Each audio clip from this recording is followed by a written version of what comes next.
Patuloy ang pagtatayo ng gusaling ito sa Sitio Barbarit, Barangay Tagudtod, Lagangilang, Abra.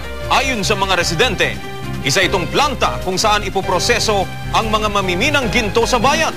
Tinututulan nila ang pagpapatuloy nito.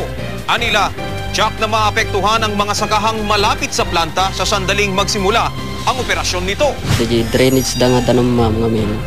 Agayos mo ilang nga mapaninti taltalon. Kanda kita ubog ada ti perje naman. Dagdag pa nila, hindi nagkaroon ng public hearing bago sinimulang ipatayo ang planta. Wala rin umanong naipaliwanag sa kanila kaugnay ng layunin sa pagpapatayo nito. Ayon sa mayor ng Lagangilang, gagamitin nga ang naturang planta para magproseso ng mga ginto at iba pang mga mineral. Aprobado mano nila ang pagtatayo nito, lalo't inaasahan nilang mababawasan na ang illegal na small-scale mining sa bayan dahil rito. We'll still have to process the permit.